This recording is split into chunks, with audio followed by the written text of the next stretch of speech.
Holy Toledo, take off your logical thinking caps.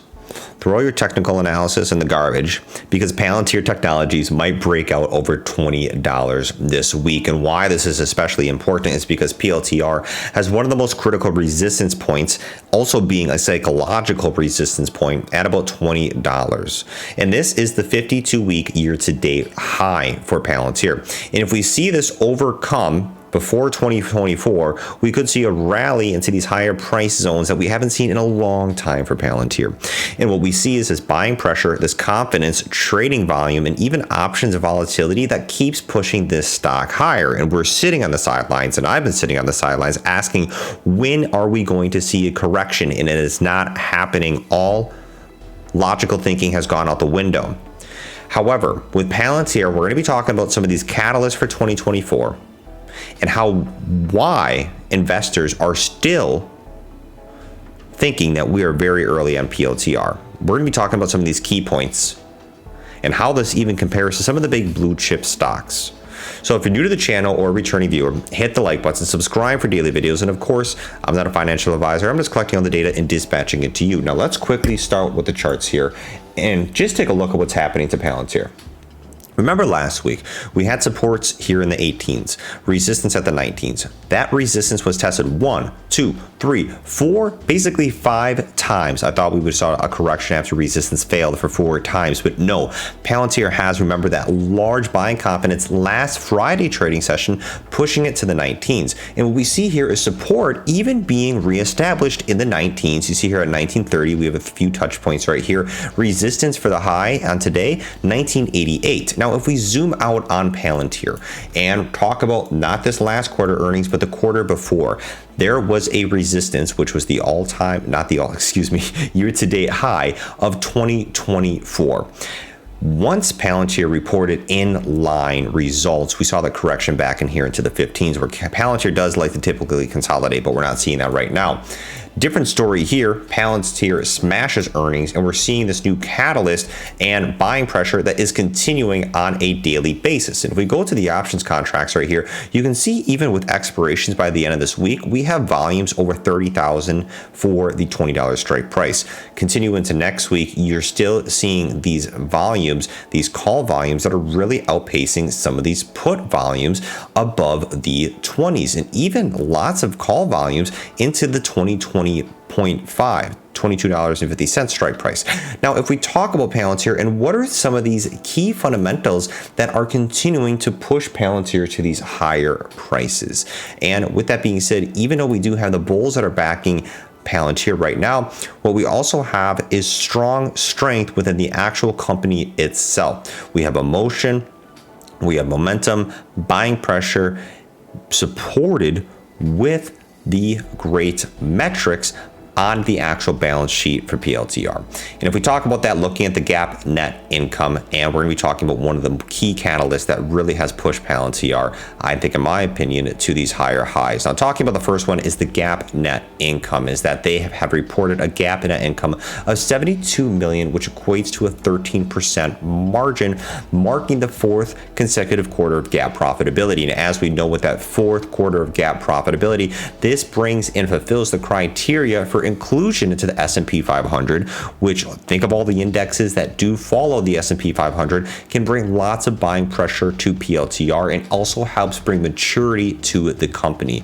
You also have their earnings per share, which is continuing to excel, and a number one catalyst I think that we are looking at and what we need to focus on for the future for PLTR, especially in 2024, is the customer count, and that there's been a 34% year-over-year growth in customer count, and within this customer count is diversification that we've seen across many different industries. Ladies and gentlemen, Palantir is not just focusing on government contracts right now, and why we could be in the early innings right here is because Palantir is on pace to generate more than this $2.2 billion in revenue in 2023 and has this market cap of $40 billion. Yet there are still people out there that believe that this is the early innings of growth, and some of the reasons why here Palantir could possibly still be pretty early for investors. And hey, People asking, is it too late to hop on the PLTR train? These are key points to kind of realize that, hey, maybe it's not. Is that Palantir's customer count for all segments is 453. And there are so many different industries, customers, and enterprises that have not been yet introduced to Palantir. And many of the organizations and businesses have not even heard of Palantir. Ask your friend, ask your family, ask your coworkers if they've heard of Palantir or PLTR. The chances are probably not, compared to if they've been asked if they know what Apple, Google, Microsoft, some of these top blue chip stocks. And that Palantir is new into the public trading sector, as it's only been a public company for a little over 3 years. And they have less than 4,000 employees, with the potential scale behind Palantir.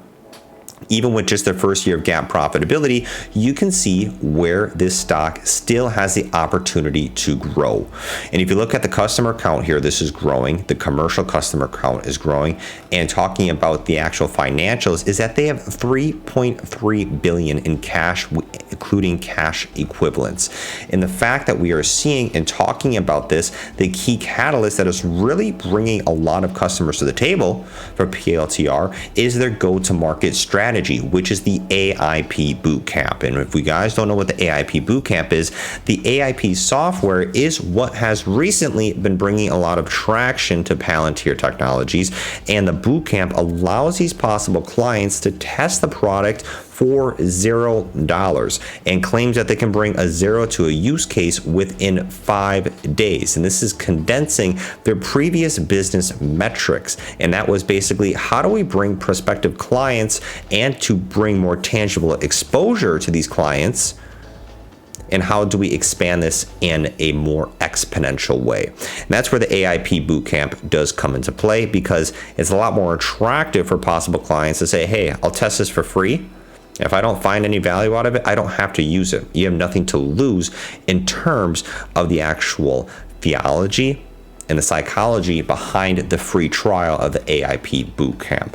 And what we have seen is an increase in the metrics.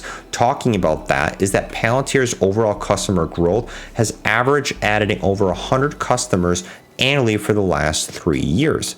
And just 100 customers, this is before Palantir really expands and I think hits that virality moment or that exponential growth moment where you could possibly see 200 to 300 customers per year. And talking about GAAP operating income, this is continuing to grow exponentially too, as this is showcasing improvement in efficiencies.